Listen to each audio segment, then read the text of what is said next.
Well,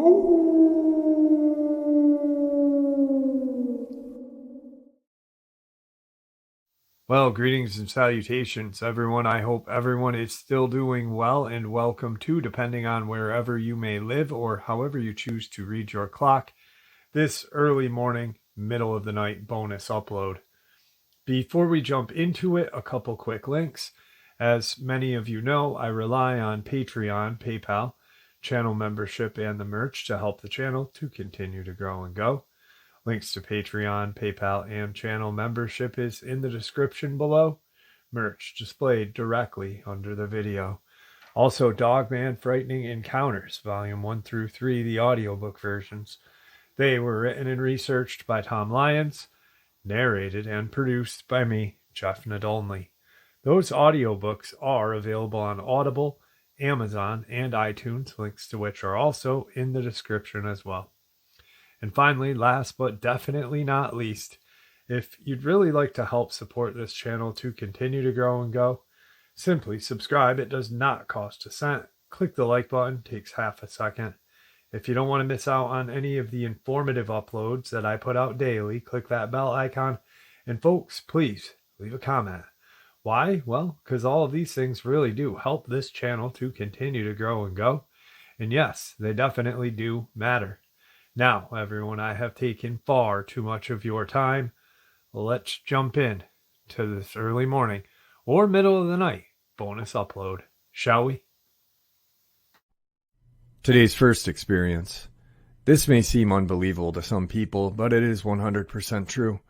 It is burned into my memory and I will never forget it, even the smallest details. I present it to you exactly as it happened to me.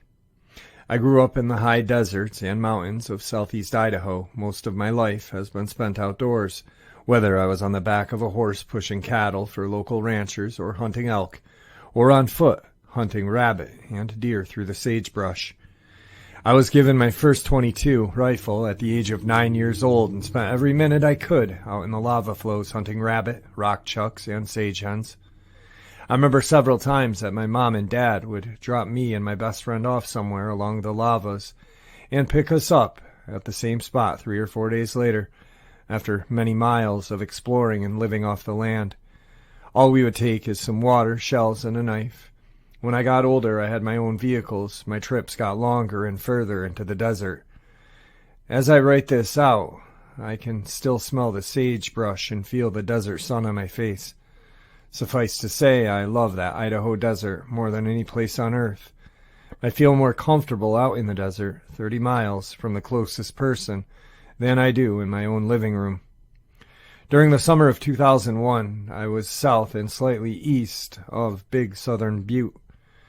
I had spent a couple of days looking for arrowheads. Everything had been pretty normal. I walked for miles, found a few arrowheads, saw a few coyotes and deer. Pretty normal.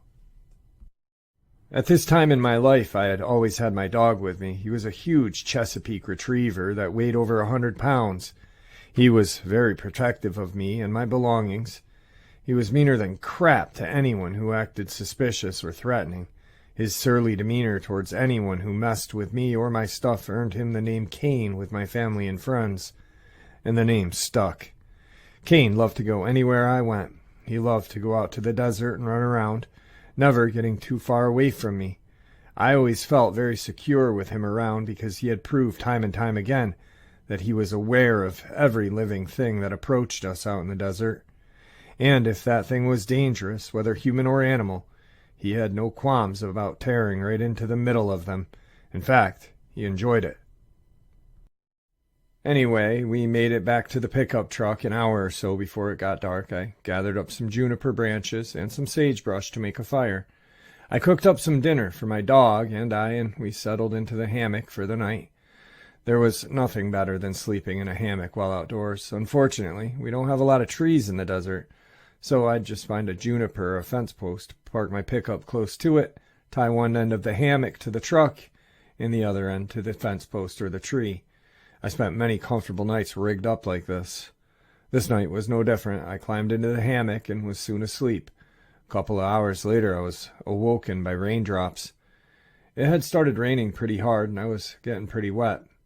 I quickly threw all of the gear into my hammock, untied the end from the fence post, rolled it up with everything inside, and tossed it into the back of my pickup with a tarp over it to keep it dry.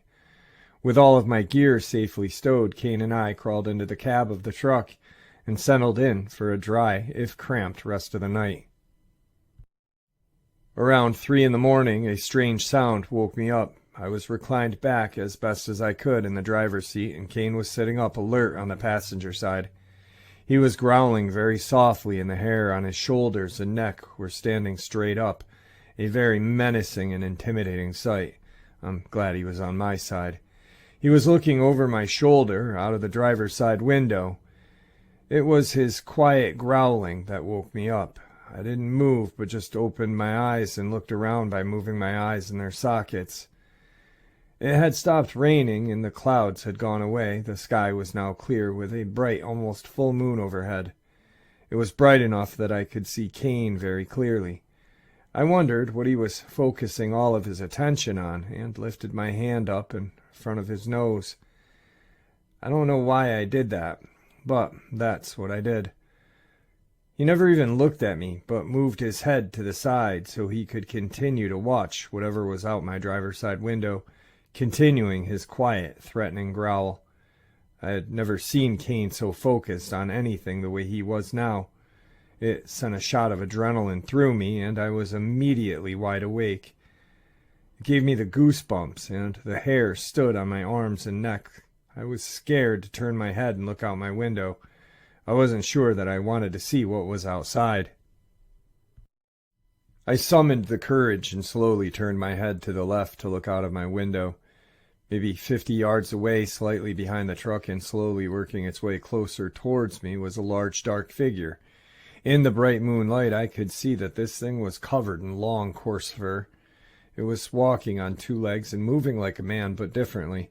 Its arms seemed longer, and it kind of had a swaying motion as it walked. The moon shone through the fur around the outside of its body, and the dark, solid shape underneath was visible. It was moving in slow steps toward the pickup. Every few steps it would stop, crouch down, and wait a few seconds before moving ahead. A couple more steps, exactly as my dad had taught me to do while stalking elk or deer.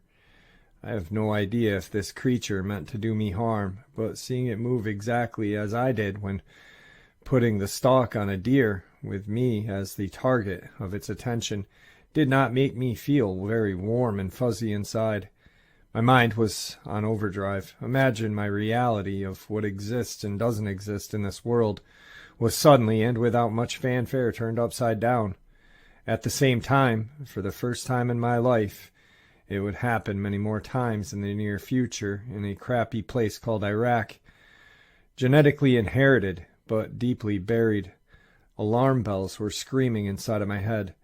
My subconscious recognized the danger and demanded that I do something, while at the same time dumping bucket loads of adrenaline into my system. My thoughts jumped immediately to my pistol, and in the same instant I remembered that it was rolled up in my hammock in the back of my pickup under a tarp. Useless. Not that my pistol would have done any good. As this thing got closer, I could see that it was big. Probably 7 or 8 feet tall and definitely solid. It moved like an animal that is very heavily built, but is quick and fast at the same time, like a tiger maybe. Kane had gone from sitting to standing on the seat. His hair was standing straight up, and his quiet growl had turned into a savage snarl. What a dog. Here is this monster outside of my truck, and my dog is ready for me to open the door and turn him loose. My mind quickly switched from fight mode to flight mode. My keys were in the ignition. Without taking my eyes off of this thing, I reached up and started my truck. The creature was less than 30 yards away now. When I heard the engine start, it crouched down lower to the ground than it had crouched before. The top of its head was just above the level of a patch of sagebrush that happened to be between him and I. My truck was nosed up to a lava rock wall. The only trail out was to my right and behind. There were large lava rocks scattered on the ground, so I had to make an over a 180-degree turn while backing up to be lined up with the road. I threw the truck in reverse and floored it by turning on my lights at the same time. As I swung through the turn, my high beam swung right across this creature. It had put its head down, probably to protect it from the glare, and all I saw was the top of its head.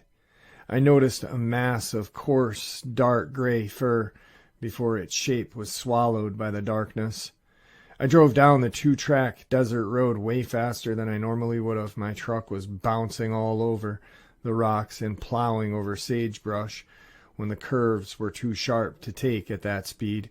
Kane and I were bouncing all over the inside. I drove that way for several miles, continuously looking behind me until I calmed down enough to slow down. I drove out to the main road and stopped to mentally go over what I had just seen, but stopping out there in the dark was way too much. I ended up cutting my trip short and just went home. Tonight's second encounter. Hello everyone, my name is Edward, and I have a possible unexplained experience that I would like to share with everyone. The following events occurred in Carthus Township, Clearfield County, Pennsylvania. It was the fall of 2001. I would have been 9 at the time. We lived down the street from a Benton's Market. I can't remember the street's name, of course, it was so long ago. But we lived before a bend that led down to a headquarters of a company that had big rig trucks parked there. My father worked on the road for a construction company, so at the time it was just my mom and I. My mom worked at the Permagrain product factory in town. This had to have been a weekend or a school holiday break because we were both home at the time. I remember we used to hear bobcat screams in the woods behind our house all the time. The local wildlife was very diverse and is something I would no longer be used to, as I live in Pittsburgh now. Anyway, there was a wooded area close by, if not everywhere. We even had witnessed 2 bear in our time staying there. But I'll never forget the night our dog Lucky went completely ballistic barking at something outside on or near our front porch. I remember looking out of the window while my mom was asleep and seeing what I at first thought was someone else's dog or a coyote. I'll never forget what I saw, and I never would have contacted anyone about it until recently when I read some reports about a Dogman.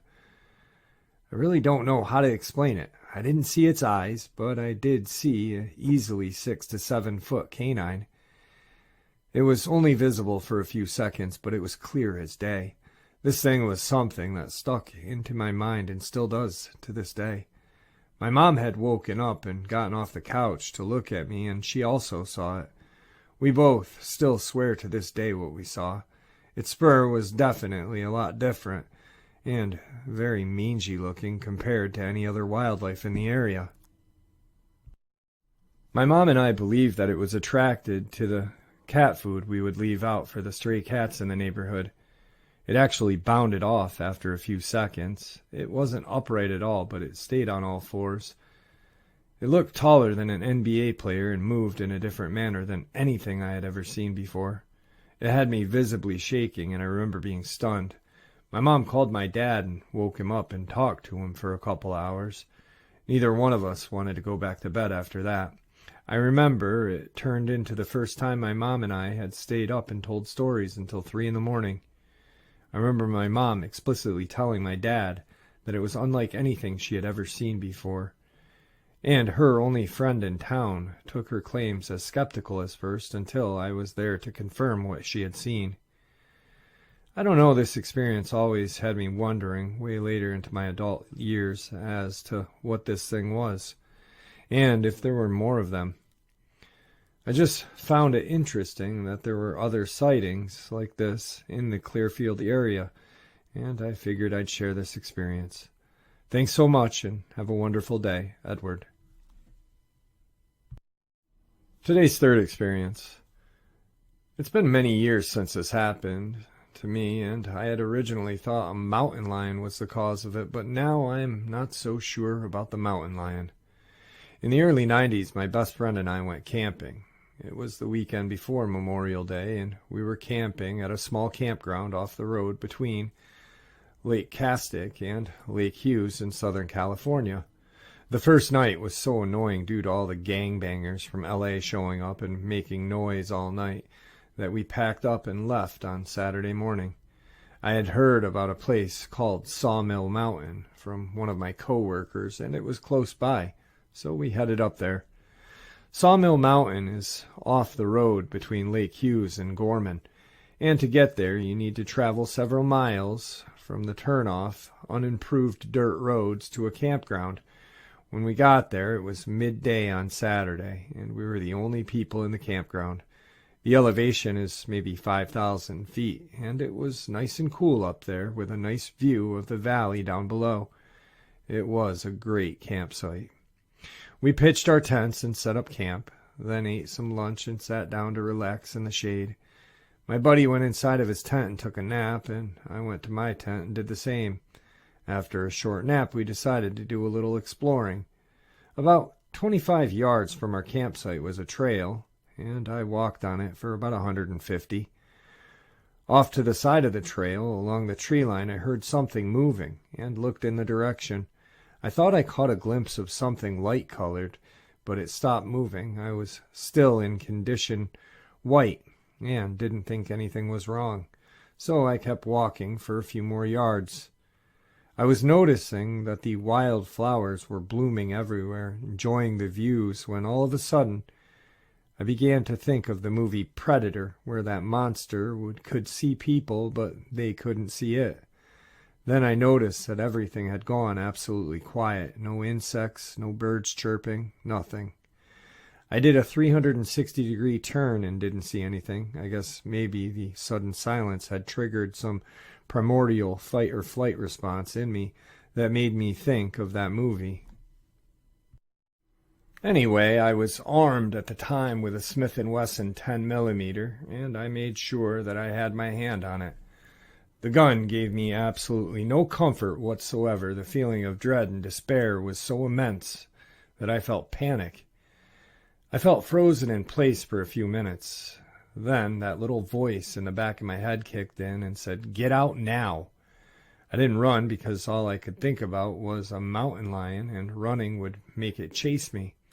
I couldn't see what it was watching or stalking me, and you couldn't shoot what you can't see.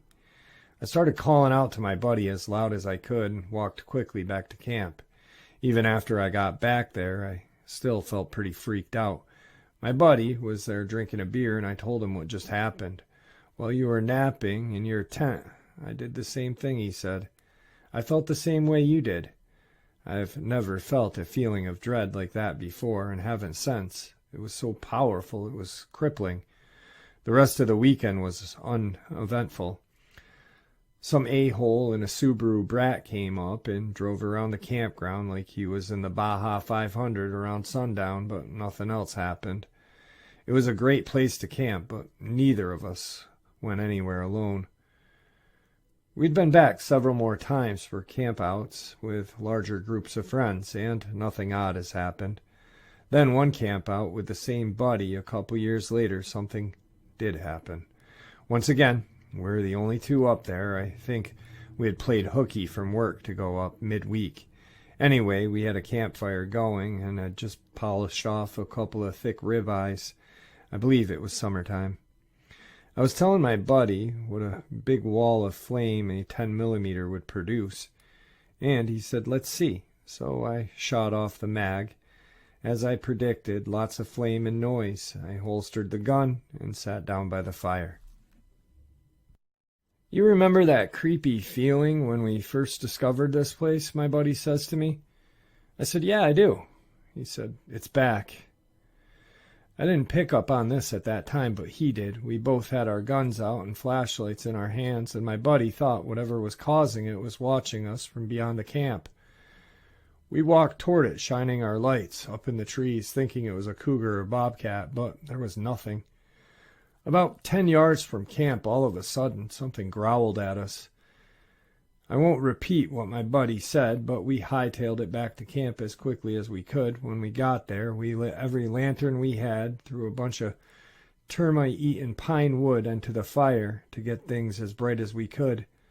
That night was a tough one to sleep through, but nothing bothered us after that. Fast forward to a couple of weeks ago, I was talking to my buddy by text message about what we had been calling the ghost of Sawmill Mountain, and I had said I thought it was a mountain lion. What he said totally blew my mind. He's pretty sure it was a Sasquatch or a Dogman that day, many years ago. He pointed me to a bunch of cryptid websites, and I did some reading. I have to say I'm starting to agree with him. From everything that I've read, they stay close enough to us that they can keep an eye on us, and unlike that hippie view that they are gentle guardians of the forest, they're actually an apex predator. I think on that day I was either on the menu or had made the thing by scaring off what it was after. I also think that growl a couple years later was a gentle reminder to stop making so much racket in its territory and stay in our campsite. Also, I found out that the Pacific Crest Trail that runs from Mexico to Canada through Cali, Oregon, and Washington cuts right through Sawmill Mountain, and the websites that track cryptid sightings have had a few in that general area. I live in Arizona now, but I'd like to go back there someday and look for some evidence. Tonight's fourth experience. Back in late June of 2021, my sister and I were driving from Utah into Arizona as I was moving to Phoenix. I don't remember the exact forest area, but it was right as we started the descent from the mountains in northern Arizona. My sister and I were talking as she was driving. We enter into a clearing in the trees. As we came to this clearing, there was a very large rock on the right side of the road that caught my eye. Upon seeing the rock, I saw movement to the left of it. There was a very large, distinct canine-shaped figure in the clearing next to the rock. As I stared, trying to make out what it was, we had both gone silent mid-sentence. I clearly saw eyeshine that was almost a reddish-orange in color. Whatever it was locked in a stare with me and tracked the vehicle with its eyes. My blood had run cold, and I felt a feeling of utter helplessness sink over me. The feeling was accompanied by the thought that whatever this thing was could do serious harm to us, and I'd have no way of stopping it. The creature only stood and stared at us as we passed. When the initial shock wore off a couple minutes later, I quickly asked my sister if she had seen anything. Her voice was shaky as she confirmed exactly what I had seen, a very large canine-like creature staring directly at us as we passed through that clearing. I have seen black bears up close and personal within 20 yards, and whatever this thing was clearly was not a black bear. It was quite a bit larger, with more of a slender build and a very dog-like head with a snout. My sister was very shaken by this experience and had tears in her eyes, due to the fear she was feeling. She continued driving as we both felt completely unsafe to stop or even have a window down. She doesn't like to talk about it to this day. I believe what we saw to be consistent to other reports that I have seen in this area. I will never go into those woods alone, and I hope what we saw was an optical illusion or a misidentified animal. But I can't shake that feeling that it wasn't, and still see very clearly the figure in my mind whenever I think about it, and am overcome with chills and begin to shake all over. Tonight's fifth experience. We were living in a little town in the foothills of the Smoky Mountains in Lake City, Tennessee. It's now called Rocky Top, about 40 miles north of Knoxville. Many of us teens used to climb up this huge house-sized boulder visible from I-75 when the leaves are off the trees and hang out, hence the term, Party Rock. Late one summer during school break, me and my sister decided to go climb. A lot of different times back then, no phones, we'd be out from sunup until dark, walk for miles. My mom knew I'd keep us safe as much as my 14-year-old could.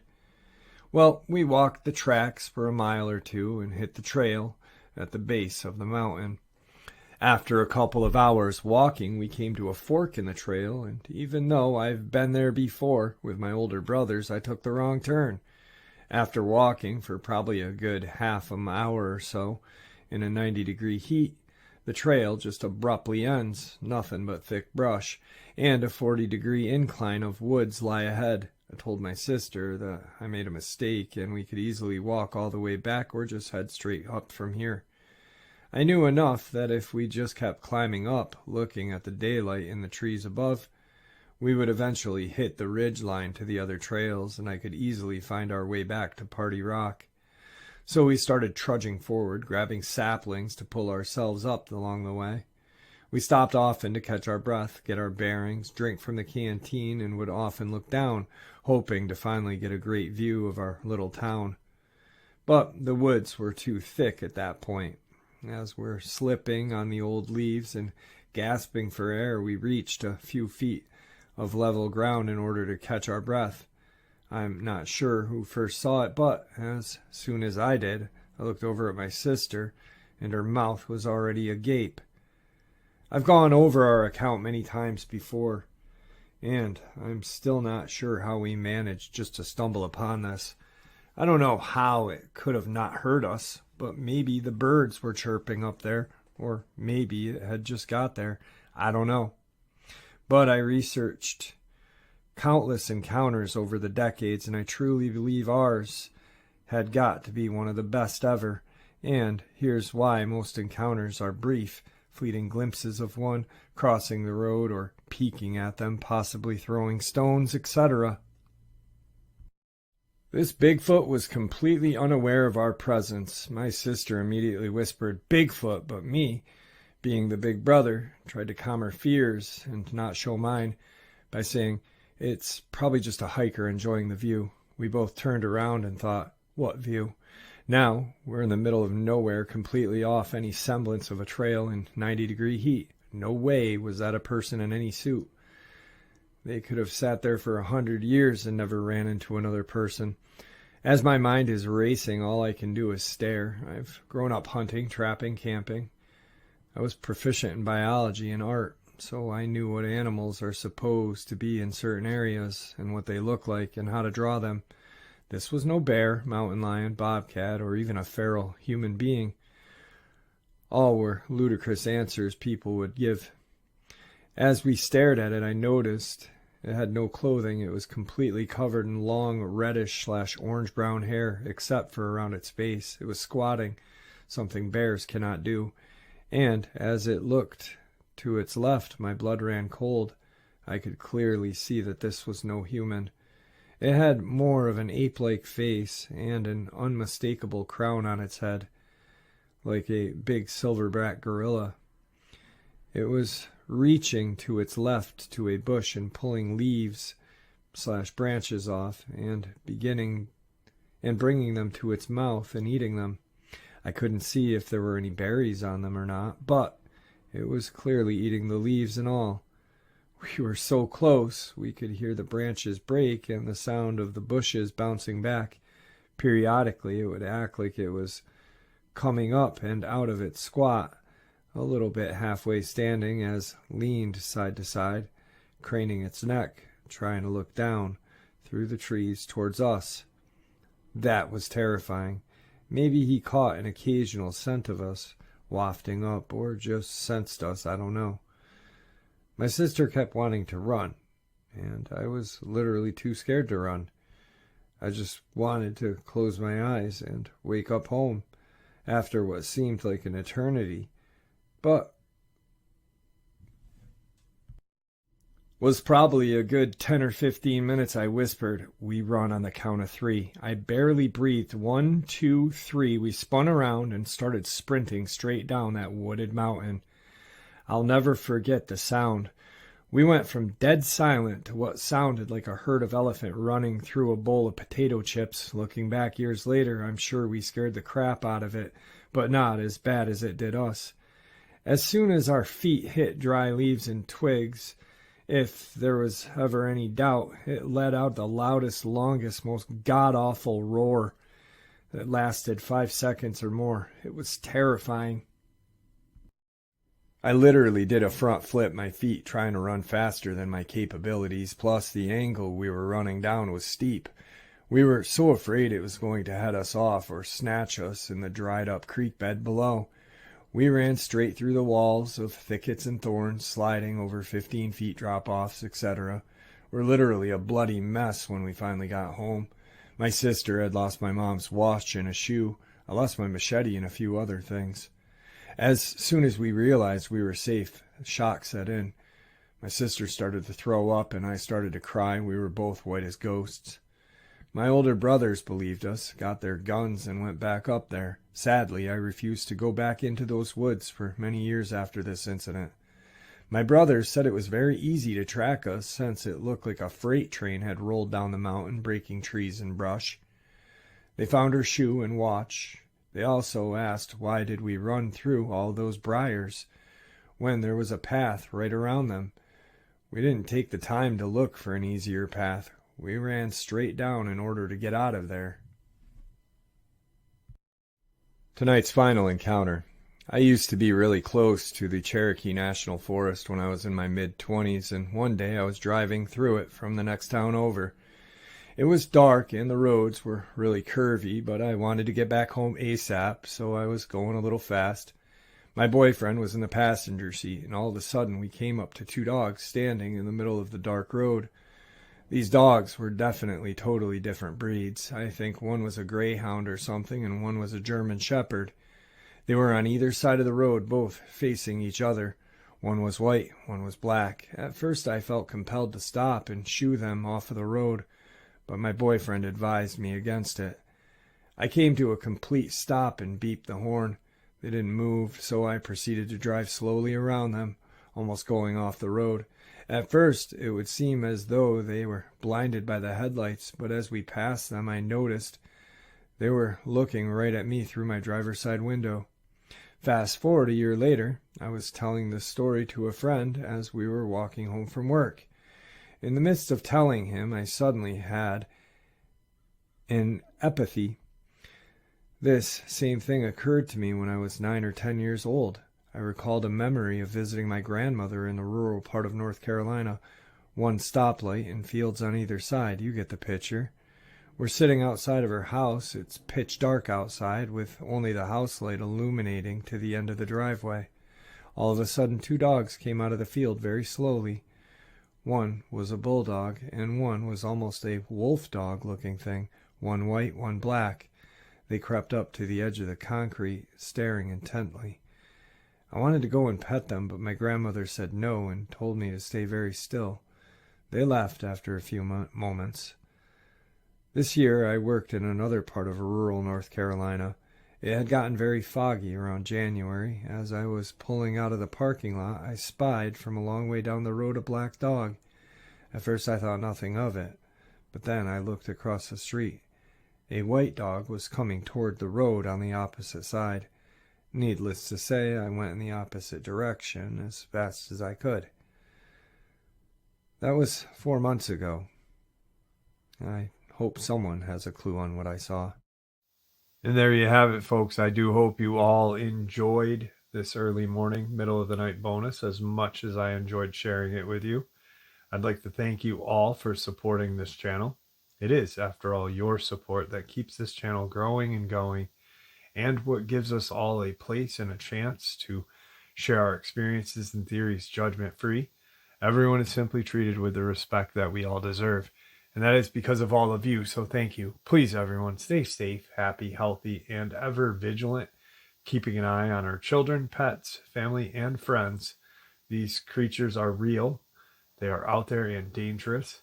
Share this information with those you love and care about, and it may just help save their lives someday. Until next time, never stop asking questions, never stop searching for the truth, and God bless you all.